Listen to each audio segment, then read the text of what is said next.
Night. A lonely road outside Monterrey. In the dim light of the headlights, the slender figure of a young girl is visible. She stands by the side of the road as if debating whether to go forward or backward. She is wearing a long brown skirt, a black sleeveless top, and light-colored sneakers. She looks lost. A few seconds later, the flash of a phone captures her silhouette. This will be the last image the whole world will see. This photo will become a symbol of tragedy, mystery, and protest. Her name is Debanhi Escobar. She was only 18. She studied, laughed, made plans, like thousands of other girls her age. But on an April night in 2022, her path ended. A few kilometers from home, in the heart of a region where women disappear too often. Debanhi's story is not only a tale of a terrible death, it is a chronicle of mistakes, omissions, and the struggle of parents for the truth. This is a reflection of a systemic crisis, where women face threats every day, and the authorities show their helplessness again and again. They searched for her alive for 13 days. They found her in a place that had been checked many times already, in a cistern near an old motel. But the main thing is not only what happened that night, the main thing is why it was possible, and why can no one still answer? What really happened to Debanhi Escobar? April 8, 2022. Friday. For thousands of students in Monterrey, it was a normal evening. Some were studying for exams, some were going to work, and some, like Debanhi Escobar, were planning to spend the night with friends. Debanhi was 18. She was just starting her law degree, making plans, dreaming, arguing with her parents about little things. It seemed like she had her whole life ahead of her. That evening, she went to a party with two friends. Nothing unusual. Students have dozens of such parties. Music, laughter, conversation, dancing. But a few hours later, the mood changed dramatically. The girls got into an argument. What caused it, no one has ever figured out. Some said it was nonsense, an ordinary quarrel. Others hinted that the relationship had been tense for a long time. Be that as it may, at about 3 in the morning, Debanhi decided to leave. The friends called a car for her via an app. The driver was Juan David Suarez. Later, his name would appear more than once in the investigation materials and in newspaper headlines. The trip was along a highway that locals call the Road of Death, an ironic and scary name. Accidents and disappearances often occurred here, and many residents associated the road only with trouble. According to the driver, an argument arose during the trip. No one knows exactly why. Cameras recorded the car stopping at the side of the road, and that's where Suarez took a photo. Debanhi is standing alone, her arms crossed, in a long brown skirt and a black t-shirt. Light-colored sneakers, a mask on her face, an empty night highway all around. He sent the photo to his friends as proof that he dropped off the passenger alive. This photo was the last one they saw of her. After that, the girl disappeared. The phone was dead. No one was able to contact her anymore. From this moment begins the history of the search, full of mistakes, accidents, and tragic coincidences.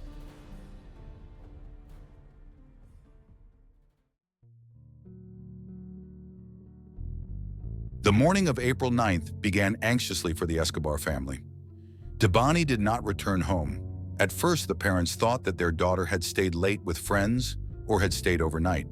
But as the hours passed, it became clearer that something was wrong. Her father, Mario Escobar, began calling her friends. The answer was always the same. "We called a car for her." The driver said that he dropped her off alive. That was the end of the information. The phone was silent. Messages were not delivered. By lunchtime, it became clear that the situation was serious.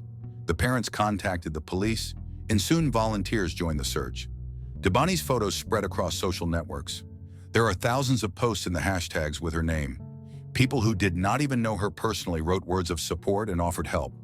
They searched the section of the highway where the driver left her at night. They checked bushes, vacant lots, fields. They brought in dog handlers and drones. But there were no traces.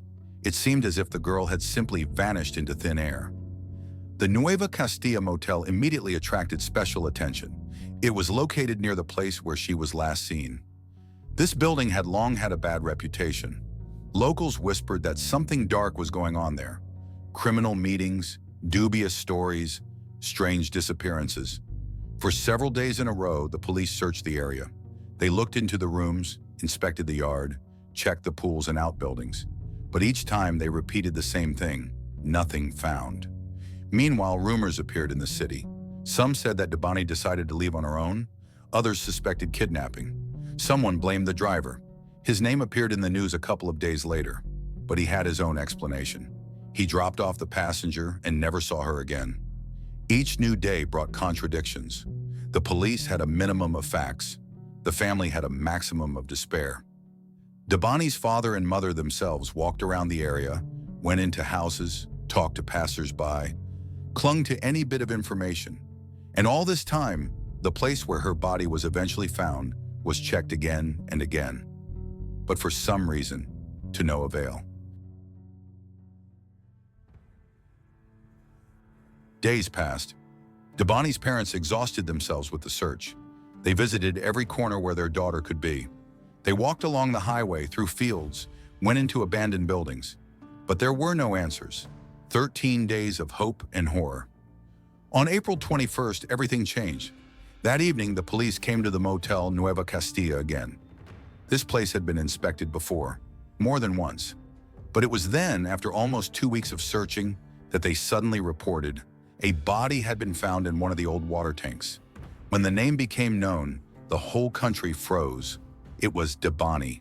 The reservoir was located just a few dozen meters from the place where the police were already searching, where the volunteers were walking, where the parents were passing.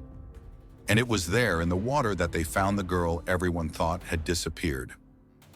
The news flew around Mexico like lightning. Social networks exploded.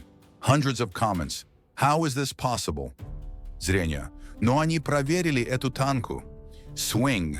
Is this negligence or a hidden game? For the parents, it was a moment of unbearable pain. Mario Escobar said he did not believe the official version. His daughter could not have simply fallen into the tank. He demanded an explanation. The investigation immediately stated there were no signs of violence. It could have been an accident. But soon another conclusion appeared. The girl had head injuries. Then another, contradictory. Some experts said it was a fall, others, a violent death. On the same day that the media confirmed the discovery of the body, spontaneous protests began in Monterrey and other cities. People came out with posters. We are all Debanhi, not one less. Her story became a symbol of all the girls who disappeared and never returned home.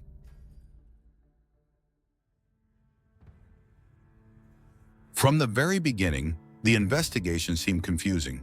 The authorities made their first statements literally a day after the body was found, and these statements immediately raised more questions than answers. The first official examination claimed there were no signs of sexual violence. Death occurred as a result of falling into the tank. The version was an accident.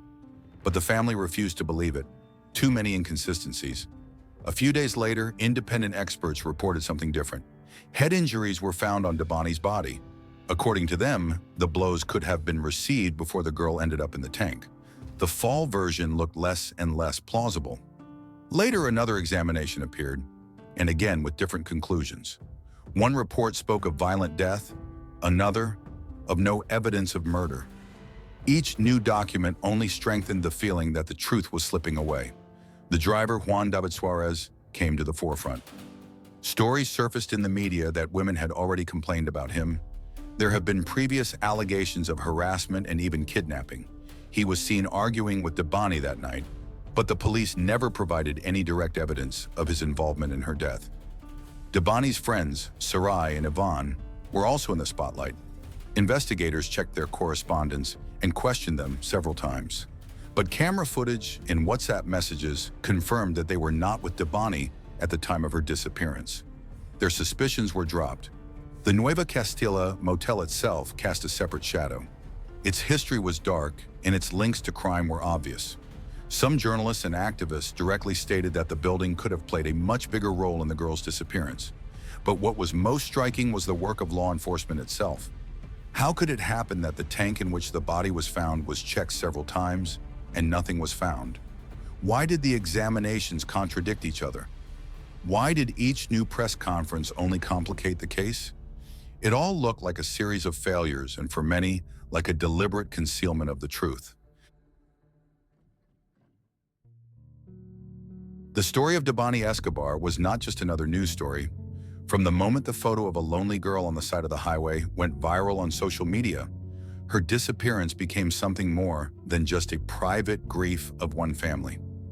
Debanhi's silhouette in white sneakers and a light skirt became a viral symbol. Thousands of women wrote on social media, "It could have been me." Memes, posts, and hashtags reminded society of the fragility of women's safety in a country where dozens disappear every day. When the girl's body was found in a motel tank, a new wave of protests began in Mexico. Thousands of women took to the streets of Monterrey and Mexico City. Her name and the words, "We are not killed by chance. We are killed by the system," were on the posters. People left candles, flowers, and photos outside the prosecutor's office. Debanhi's parents spoke to the crowd, accusing the authorities of negligence and attempts to hush up the truth. The world's media picked up on the story. Comparisons with the tragic case of Elisa Lam in Los Angeles were increasingly frequent. There, as here, the girl was found in a tank on the hotel grounds. But if Lam's case became a mystery for fans of mysticism, then Debanhi's story was perceived as a clear example of systemic femicide. The United Nations and human rights organizations sent requests to the Mexican authorities. Solidarity actions were held in Geneva and New York, where Debanhi's name was heard alongside hundreds of other names of missing women. For the people of Mexico, Debanhi became a symbol of a generation. She was an ordinary young woman, a student who just wanted to go home. But it was her story that made people ask loudly, why does the safety of women still depend on chance?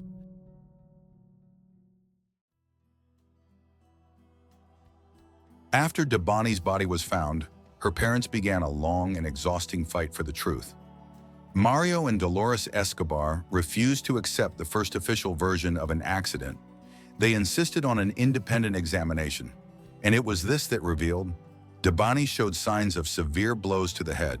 This contradicted the initial conclusion, which only spoke of falling into a tank. Each new forensic report only increased the confusion.